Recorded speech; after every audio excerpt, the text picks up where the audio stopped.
The standard Starfleet firearm is the Type 2 phaser, and variation of it has been in use ever since it replaced the earlier phaser pistols from the 22nd century. This is a quick breakdown on the models used during the mid-2200s, as well as the Type 1 hand phaser. I've already done an in-depth video on phaser technology, but in basis, they are directed energy weapons that fire a stream of phased nadion particles. There are two models around this era. Both were very similar in ability and use, although the earlier model featured a rotating adjustable emitter that could fire in different patterns from beam to a single blast, while the later era version was still adjustable but had only the one emitter and adjustable pre-fire chamber. Both of these actually also incorporate the smaller Type 1 phaser that can also be removed from the top segment and used independently. Type 1 is far smaller and discreet, but far less powerful, being removed from the battery pack in the handle of the Type 2. The Type 1 is often used in situations where carrying an open display of aggression might not be a good idea, such as negotiations or clandestine missions, but generally it does not get much use. Because of this addition of the smaller item at the top, when assembled many of the controls are duplicated, as each needs its own method of altering the power and settings, although the primary indicator and displays are kept on the smaller Type 1. Because of this, the Type 2 hand phaser cannot function without its smaller Type 1 plugged in, which syncs with the hand unit, completing the adaptable weapon.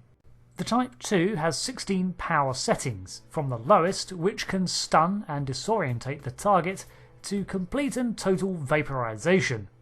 If the term is taken literally to mean vaporization, then it is actually an incredibly terrifying prospect, because the energy involved in that process is in the 100 million joules range. Not saying that Star Trek weaponry could not reach that level, but it is rather excessive.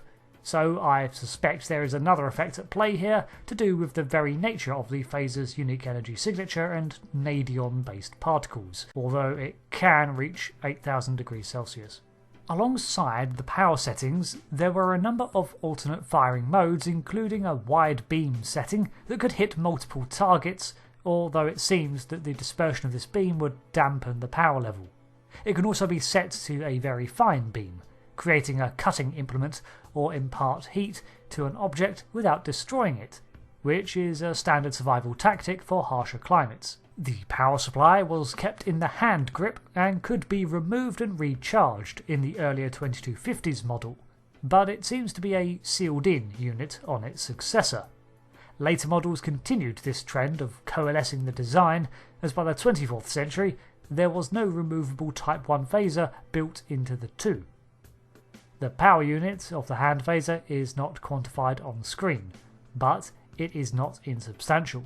6 phaser batteries, when drained of power, are enough to provide enough energy for a shuttle to reach orbital altitude for several hours. Apocryphal details go on to claim you can get around 10 shots of a Type 2 phaser on full settings, while 1,000 on standard power, with an effective range of 100 meters.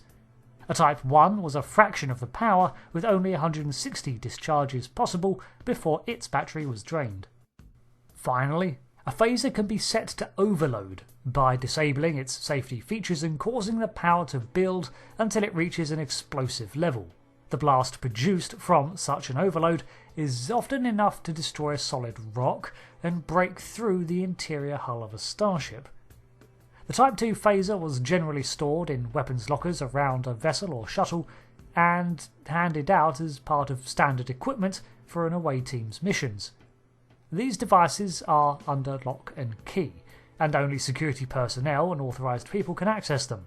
They are also kept charged, but in a deactivated state, and regulations say that they are to be stored on the stun setting as additional safety. So, that about covers the details of the Type 2 phaser of the 2250s and 60s.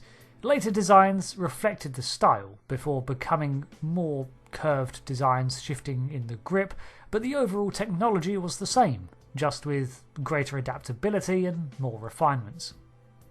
Thanks for watching this video. I've been Rick and I'll see you later. Goodbye.